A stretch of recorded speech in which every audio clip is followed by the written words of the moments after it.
मीना 2000 रुपये निकालने के लिए एक बैंक गए।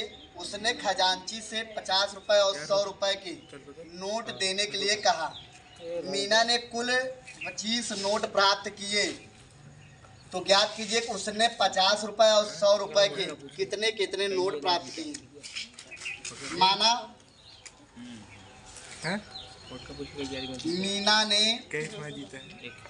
मीना ने 50 रुपये के यक्स नोट प्राप्त किए तथा 100 रुपये के किसका है तुम्हारा है? नहीं मिलेगा। वाई नोट प्राप्त की। अब यहाँ पे हम दो स्थिति बनाएंगे। पहला स्थिति यह है, पहले स्थिति में एक आ गया है, नोटों की संख्या 50 रुपये और 100 रुपये की नोटों की संख्या 25 है। यानी कुल मिलाकर के खजांची ने 25 नोट दिए, 100 रुपये और 50 रुपये की। तो पहले स्थिति में नोटों की संख्या यानी 50 रुपये के नोटों की संख्या और 100 रुपये के नोटों की संख्या जो है, यहाँ पर संख्या 25 दिया गया है, यानी x धन y बराबर यहाँ 25 के बराबर है। अब इसको हम लोग मान लेते हैं समीकरण 1। अब यहाँ स्थिति दूसरा बनाएंगे। दूसरे स्थिति में हो जाएगा 50 रुपए के x नोट है और 100 रुपए के y नोट प्राप्त किए। अगर हम लोग ये देखेंगे 50 रुपए में अगर नोटों की संख्या गुणा करेंगे तो कुल रुपए मिल जाएगा। यानी दूसरे स्थिति में यह बनेगा 50x धन 100y। 100 रुपए के y नोट है तो कुल रुपए होगा 100 रुपए का। 100 गुणे y करेंगे तो यहाँ पे कुल पैसा रुपए मिलेगा। यानी 50x धन 100y बराबर उन्होंने कुल मिला करके 2000 रुपये प्राप्त किए। इसको हम लोग बना लेंगे समीकरण 2। इसको समीकरण 2 बनाएंगे।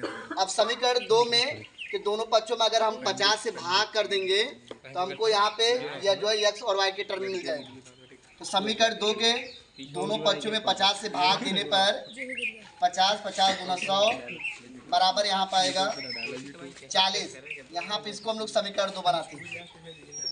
अब समीकरण 1 और 2 को अगर हम घटाएंगे, समीकरण 1 2 में से समीकरण 1 घटाएंगे तो यहाँ पे हमको y का मान मिल जाएगा। x का जो है गुणांक है +1 है +1 है, दोनों कट जाएगा। यहाँ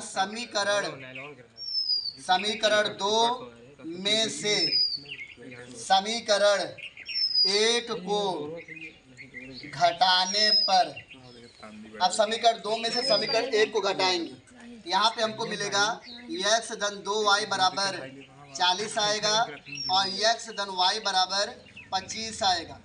अब यहाँ पे घटाने पे चिन्ह बदल जाता है, यहाँ प्लस है माइनस होगा, प्लस है माइनस होगा, यहाँ प्लस है माइनस, यानी यहाँ माइनस माइनस, ये दोनों टर्म यहाँ से कैंसिल हो गया।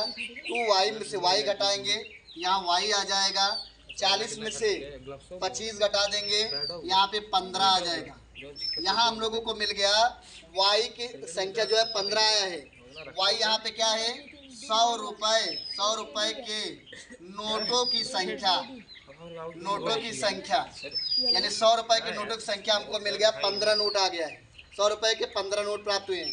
अब y का मान समीकरण 1 में रखेंगे, यहाँ हो जाएगा समीकरण 1 में y का मान रखने पर, अब हम समीकरण 1 में y का मान रखेंगे तो यहाँ मिलेगा x धन 15 बराबर 25 आएगा और x बराबर हो जाएगा 25 माइनस 15 आएगा, यानी यहाँ पर x का मान जो है 10 आ जाएगा।